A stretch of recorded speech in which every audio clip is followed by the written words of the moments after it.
I'm so happy to be adding to the Coaching Blueprint family today with this new interview with Andrea Owen, who is over at Your Kick Ass, you got that, yourkickasslife.com. Andrea is a certified professional coactive coach from CTI. She holds a Bachelor of Science from California State University in kinesiology, specializing in health science. I'm guessing that a lot of your work encompasses the body or has an aspect of bringing in the body. And I'm pretty excited because I love books and I love the written word. She has a book forthcoming in January of 2014 that's going to be published by Adams Media. And the title is just now being released. So what is the new title for your new book? It's a mouthful. It's 52 ways to live a kick-ass life, BS-free wisdom to ignite your inner badass and create the life you deserve. Beautiful. Thank Beautiful. you. And is that going to be front and center on yourkickasslife.com once it's released? It is. And it's actually out for pre-sale right now. So if you pre-order it now, you won't get it until actually December 18th. But yeah, it's on the homepage of my website if you want to go check it out. Beautiful. All right. Well, thank you so much for joining us. And thank you for, becoming a Blueprint coach. Love it, love it, love it, love it, love it. Would you, just to get us started, tell people a little bit about the way I usually phrase the question is who you be and what kind of work you do? Wow. I've never been asked like that before. Who I be? Well, the on paper stuff is I'm a typical suburban housewife. I have two small children, which adds a whole nother dimension to my business. And I married, two little kids, a dog, a house in the burbs, that kind of American dream. And the work that I do is in the life coaching part of it is that I work with high achieving women, overachieving women who are sort of in that cycle of perfectionism and wanting to control everything and really looking like they have everything together on the outside. On the inside, they cannot really figure out what it is, but they know something is not working. And I also work with brand new coaches that are just starting their business and they're fresh out of coaching school and they're ready to take on the world. And they're like, I don't know what I'm doing. What do I do about marketing? Yes, because I have been there. So, and I'm passionate about both of those areas. So that's really what the practice looks like. Beautiful, beautiful.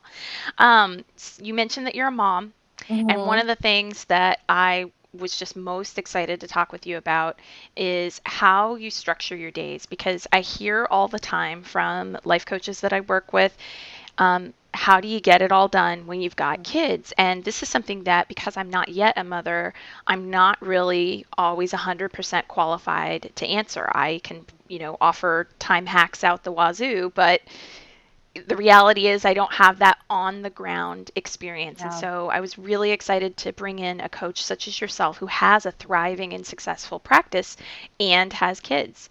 Yeah. And so I wondered if you might offer something from that perspective for those life coaches who are trying to figure out how to, in essence, get shit done, Mm-hmm. whether that's sharing like details on how you schedule your weeks or maybe the top 3 things that you tend to do to get it all done. I Mm-hmm. can go in any direction with that. And part of the reason the question is so open-ended is because I don't want to do this sort of naive thing of going, there must be 3 simple ways that you can get it all done. It's like that might not even be in the stratosphere of a working mom who has kids and is Mm-hmm. trying to get a life coaching practice going. Yeah. Well, and I appreciate the question, and I think it's a really important one. And I naively came, well, and I think the universe sort of handed me this, and I often think that the universe to me has a great sense of humor, and said at the same time, you are pregnant with your first child, and you need to become an entrepreneur. And so the question's going to vary depending on if you're listening to this, and if you have kids that are already of school age, and what I mean, first grade on. The reason that that's a difference is because they're in school from probably around the hours of 8:30 to 3 or 3:30. So you already know that you have 5 days a week to do this. Where I think it's specifically harder is for women with small children, and that's really where I started. And to be completely frank, from a non-technical standpoint, it's harder. It's really hard. I'm not going to lie. And in the beginning, I swore to myself, I am going to get this practice off the ground and I'm not going to put my kids in daycare. I'm going to do it when they're napping and I'm going to do it in the evenings. That's when I'm going to coach, and I'm going to do it on the weekends. And just, it didn't work.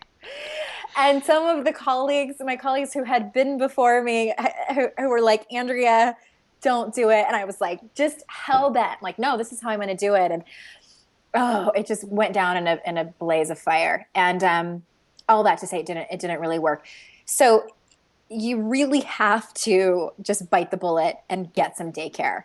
And whether your spouse or your partner works a different shift and can take care of the kids while you do this, but my best advice is to carve out specific time when you can do it, rather than just doing it bits and pieces. Like, oh my gosh, they're on the floor playing with blocks, let me knock out that blog post. Or they're napping, like, okay, I'll schedule my coaching client between the hours of 1 and 2, hoping that my kid's going to be napping. Don't do it. Doesn't work. Doesn't work. Get some kind of childcare. Try to do it during regular daylight hours, because as a mother of small children, you're exhausted by 7, 8 o'clock in the evening. And the weekends, this is your family time. Your kids are little. I know you're going to want to hang out with your kids and your family. Do it during regular hours.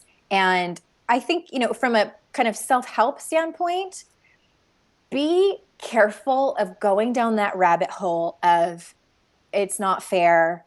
I've spent way too much time being envious and resentful of my peers and colleagues that don't have children and can just work whenever they want. And it's just not fair. Why didn't I do this? Like Molly Mahar is a friend of ours. Like, she built her business before she had kids. Like, that would have been better.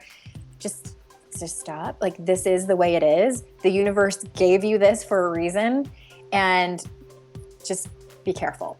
So, but yes, there are some specific things that I use that help my world tremendously.